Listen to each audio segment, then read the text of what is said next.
you have two 17mm bolts on this collar, and that's what's holding it to the front beam. My brain stopped. I was trying to look at something.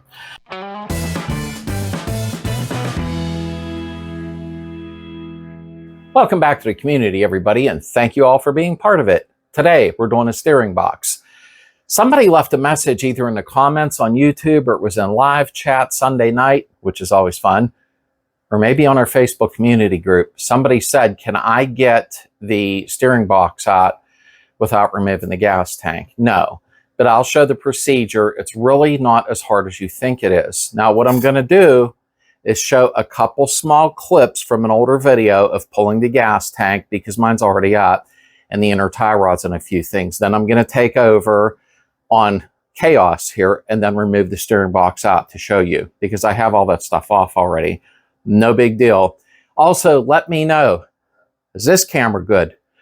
Burned my last one out, so now I'm on to another camera. So let me know if this looks clear.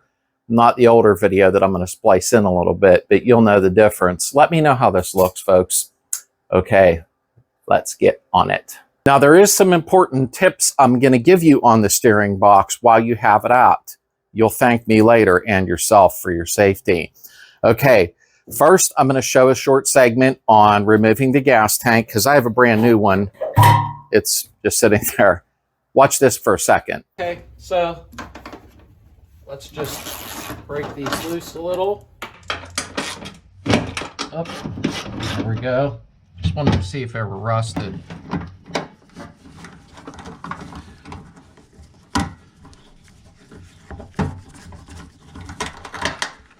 Wow, these been on there a long time. But oddly enough, the clamps are very clean.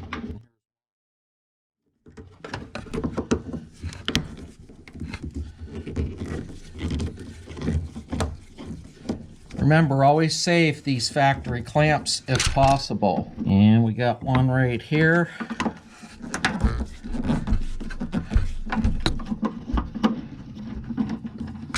I'm putting new clamps on. I'm not going to try to mess with these and re-squeeze them, or you can buy new ones. I'm not fighting with them.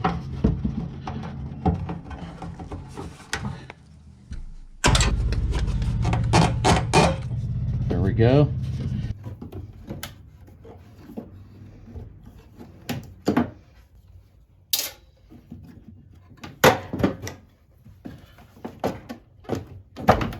Okay, that's out of the way. Let's take our bolts out. Time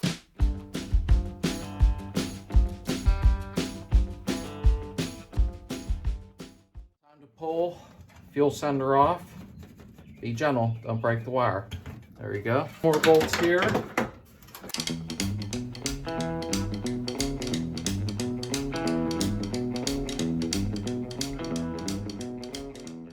More bolts out. Everything's loosened up here. Now we're going to pull the tank up and pull that hose off of there. Underneath, though, you'll have the fuel line feeding it. Okay, now there's a little maneuvering here because you got wires everywhere. There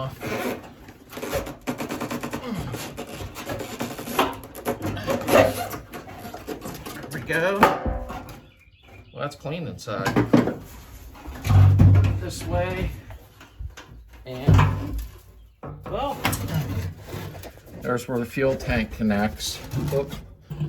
From this down to here. Now, you can come in through the inner well and remove that line first and take it off. But a lot of times I like to leave extra fuel line and loop it.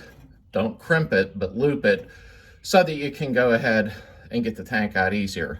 So let's get it out of the way. Watch your wires and everything. You're pulling it out.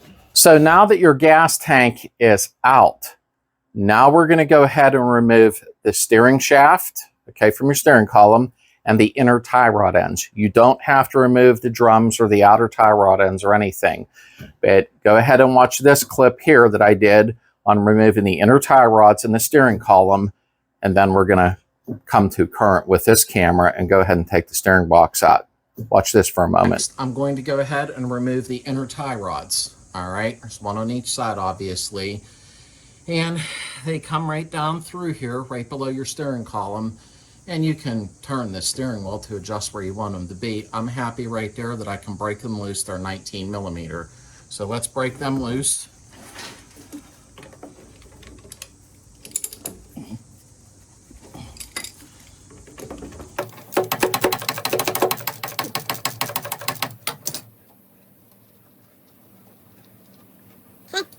Let me break the other one loose, and then we'll tap them out.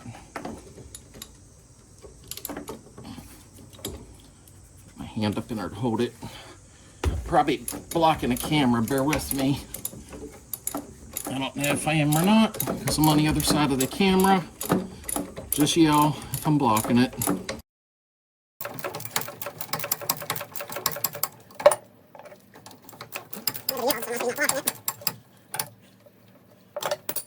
Okay, right here and right there. Don't hit the head of the tie rod. That's not what your goal is. It's to break it loose. Okay.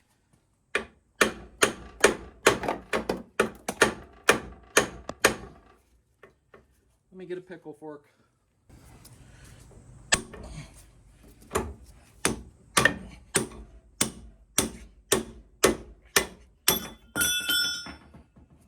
That was stubborn. Let's get the other one. I'm replacing them all, so I don't care if it rips the boot or hits me in the face. They're usually not that tough to get out.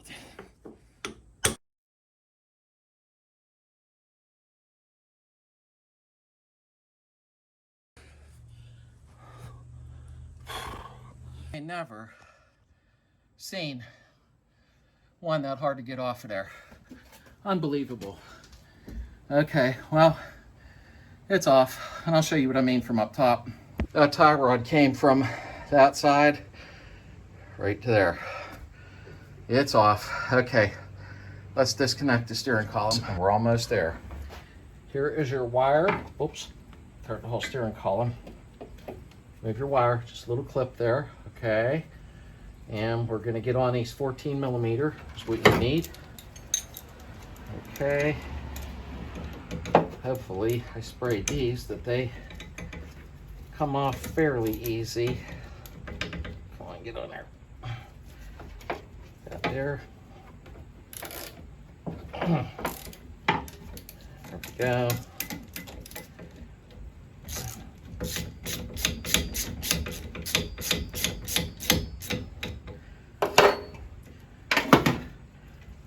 Don't forget, don't lose your washers. You can always buy them, but, well, you know. Turn this like that. Don't know where I came up with that accent. Okay. Oh, come on, get on there.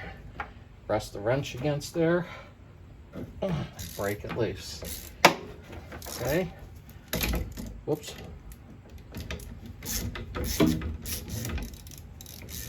Come on.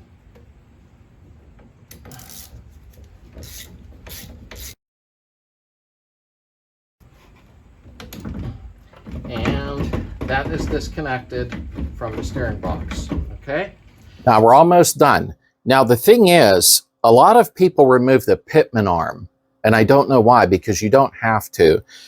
Unless maybe 67 and back you did, but I don't know. Maybe on a kingpin setup it was different. I'm going to get the steering box out of there without removing the pitman arm. You don't have to do that, at least on 68 and up. Probably earlier you can get away with it too. All right, we have 2 bolts left. Inner tie rods are disconnected. Steering column is disconnected. We have 2 bolts underneath. Let's go under and get them. So we are under the car, and I am reaching up behind the beam where I showed you previously. You have 2 17 millimeter bolts on this collar, and that's what's holding it to the front beam. My brain stopped. I was trying to look at something. See these indentions here? They go on little nubs on the beam, but I'll show you. I'm getting ahead of myself. Never mind. I got too much information all the time stuck in my head, and I never want to forget anything. I've already loosened these a little so it would speed the film up. Give me 1 second. I got to be in your way just for a second. There we go. Oh! Sometimes it's hard not to get in the way. I'm going to have to again. Give me 1 second. Let me pull these bolts real quick.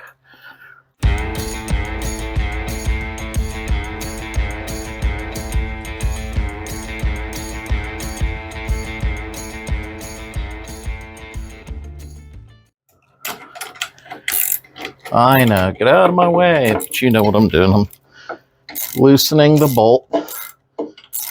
I have electric ratchet, speed gun, but the only reason I don't use them a lot is because I know not everybody has them, so I'm trying to keep it real. Okay, almost. Thought this bolt would wind out by hand easier, but it's not. All right, give me a second. All right, the other bolt, and I call it a collar. That's what holds it on. We'll go over that in a second. Let's go up top and take it out. So we're going to go ahead now and remove it, and we still have our pitman arm on. You don't have to take it off on a 68 and up standard Beetle. I don't know about prior. Here, come in close. Right. So we're going to turn this just like you're turning your steering wheel. And there, the pitman arm is still on. I don't know why everybody shows removing these. Let's go over to the workbench. We got to go over a couple things that's important. I know, I never let you go until I give you important safety tips, so you'll have to deal with that or unsubscribe. This is a flex disc. I call it a rag joint. Any of the old timers like me know it's called a rag joint. So I'm going to bring you in close and show you why you need to change this, and don't use a cheap one. Now, as you can see here, I call this the rag joint. Don't lose this. This clip is for your horn wire, okay? I'm going to change mine because they get brittle. Now, I'm going to clean it up and take a look for cracks, but not today, obviously, because I'm odd like that. But here's a Phoebe. I don't know if that's how you pronounce it, but I do. There you go right there. And then I'm going to open it up and show you. Wow, wow. Get it open. I don't need the directions. This is a German one, okay? And you can see it's a little bit squared, a little different that way, but the bolts all line up. You want to change this because I can tell you right now, if this cracks and comes apart, you're going to lose control of your car. For real. So make sure you check this for cracks and any type of discrepancy, so anything that looks bad. But while you got it out, why not? You know what I mean? It's worth going ahead and putting a nice new soft rubber on that gets you down the road for quite some time. They do sell urethane ones and stuff. I don't prefer them because I don't like stuff cracking on me. Now, another thing. I really don't know why you have your steering box out. Who knows? Maybe it was to change that. Watch with some of the new steering boxes you buy. Just be careful. I don't even know about TRW. Don't ask. I don't know. I try to stick with these stock ones. On the top here is where you can put your new grease in. And that's these holes right here. My plastic inserts that you put in there to cover them aren't in there right now. Because I had taken this apart and cleaned it all out. I did a video on that. And I bought new plastic caps. Not sure where they're at right now. You can go ahead and tap these. Now you got to take the cover off. Okay, the 4 bolts, this and that is adjustable. So watch. And you can tap and put grease fittings in there, which you enter into a whole new life doing that because you don't have to squirt grease in there or do whatever. I'm going to tap mine and put grease fittings in. I decided if you want to watch, I'll make a video on it. It ain't really a big deal while I have it out. Make sure you adjust this properly. I'm not going to be doing a video on that until I get the front end all together and then check for play in the steering wheel. I'm probably going to take my steering column apart and put new bushings in and everything. I will do a video on that. And I don't know why I told you all that. Now, what you do to put it back together is do the reverse of what I did. There's no point in you watching me put it all back together. Plus, I'm going to tap out and put grease fittings in it and see what size I need. When you're putting that clamp back on, you see this clamp here? Try to put it back on in the same orientation as you removed it. Now, see the two little nubs here? Okay. Your beam has the nubs sticking out. I should say notches. And then you'll put it back on. It'll make sense when you've seen it, just like I took it off. While you have that apart, take a look around down there and, you know, see if anything else needs fixed up. It's a good time to do it. So that's your steering box removal, and you can do the installation by doing the reverse. I did splice some old videos in because I wasn't going to hook everything back up as a requested video and take it all back apart. But it should have all made sense. Okay, Sunday night, 9 p.m. Eastern time. Don't forget to be there for the live chat. I'm trying to try to host them weekly again if possible. And I'm going to try to do something different. So here's why I said wait to the end if you want to find out what I'm going to do. Since I have this new phone and the cellular service is amazing, I'm not worried about Wi-Fi. I'm going to try something like the beginning of next week, because the weekend's here now. I'm going to be doing some body work on the side of the car because I have to get the body work done. This is insane. I did get the rear inner wells done. I'm going to go live, so tap the notification bell and make sure you do, because if you don't, you're not going to know when I do it at the spare of the moment. I'm going to click on live, set the camera up, say hello, and I'm going to just work on doing some of the body work, and I'll move the camera around. I'll talk a little here and there, but not a lot. It'll be something different I'm doing if you want to watch me do some body work live. I'm going to give it a shot and see how this works live in the garage, because I might start doing a live chat live from the garage. I think that would be fun, and Heather likes that too. So thanks for being here. I'll see you Sunday night if you make it. Again, thank you all for being part of this fine community.